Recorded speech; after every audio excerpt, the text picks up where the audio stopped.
আমরা আমাদের আজকের প্রশাসন যে উদ্যোগ গ্রহণ করেছে, আমরা পলিটিক্যাল লোক হিসেবে আমরা চাচ্ছি আমরা সারা শরীয়তপুরকে এর আওতাধীন আনার চেষ্টা করব সর্বোচ্চ দিয়ে, যেন আমাদের 7টা থানা 6টা উপজেলা যেন সিসি ক্যামেরার মাধ্যমে আসেন আর কি। আমার তো নির্বাচনে কিছু কমিটমেন্ট আছে, যার মধ্যে উল্লেখযোগ্য আছে কমিউনিকেশন, যোগাযোগটা, শিক্ষা প্রতিষ্ঠানগুলিকে সুন্দর করা, নড়িয়ার ব্রিজটাকে কমপ্লিট করা। আমরা একটু পরেই আমাদের এলজিডির এক্সচেঞ্জ সাহেবের সাথে বসবো। গতকালকে আমাদের যিনি নতুন কন্ট্রাক্ট পেয়েছেন তার সাথে কথা হয়েছে। আমরা এখানেও বলেছি যে আমরা 2 শিফটে কাজ করে 6 মাসের মধ্যে ব্রিজ কমপ্লিট করব। আর আমরা আশা করি আমাদের যেই ছোট ছোট সমস্যাগুলি আছে সেগুলি ওভারকাম করার চেষ্টা করব। আমাদের টপ প্রায়োরিটির মধ্যে আছে 2-3টা জিনিস, এর মধ্যে নড়িয়া ব্রিজ, সখীপুরের উপজেলা আর নড়িয়ার নদী ভাঙা।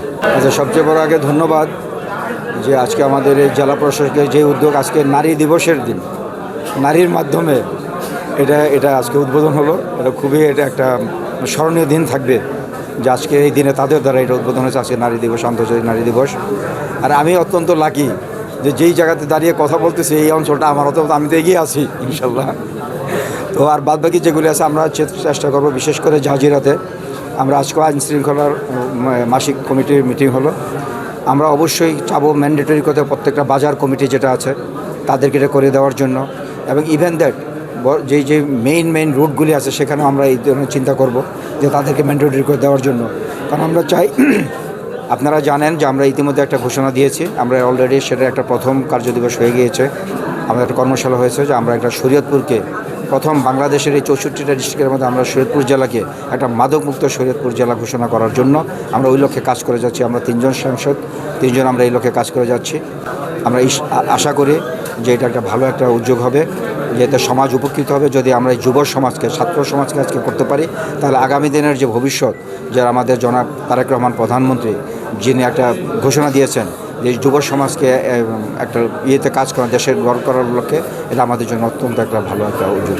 আসলে জেলা প্রশাসনের যে উদ্যোগ সেটাকে স্বাগত জানাতে হলে আসলে পুলিশ প্রশাসনকে সবার আগে স্বাগত জানাতে হবে, কারণ আমরা মনে করছি এটা যে জেলার যে অপরাধ জগতের একটা বড় ধরনের নিয়ন্ত্রণের একটা বড় টুল হিসেবে কাজ করবে। এবং এটার যে অ্যাক্সেসের বিষয়টা আপনারা বলেছেন, সেটা হচ্ছে আমরা ওইখানে যেমন একটা অ্যাক্সেস পয়েন্ট দেখলেন, আমরা একইভাবে পুলিশ প্রশাসন এটার অ্যাক্সেস পাবো। তো আমরা একইভাবে সেটা মনিটর করতে পারবো। ওনারা, আপনারা শুনেছেন যে এখনও অ্যালার্ম সিস্টেম বা এটা এখনও ডেভেলপ হয়নি, এটা গ্র্যাজুয়ালি হবে। তো সেটার যে অল্টারনেটিভ হিসেবে আসলে আমরা আপাতত ওনাদেরকে সাপোর্ট দিতে পারবো বলে আমরা মনে করছি।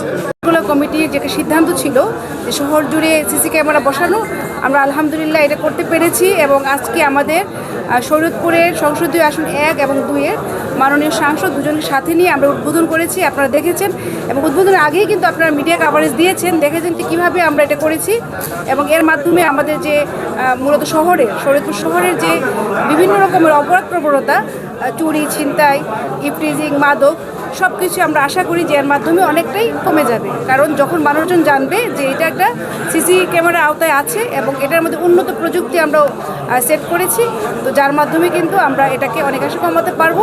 এবং ভবিষ্যতে আমাদের ইচ্ছা আছে এটা শরীয়তপুরের আরও অন্যান্য যে পৌরসভা আছে এবং ইউনিয়ন পরিষদগুলো আছে সেখানে বিস্তৃত করা।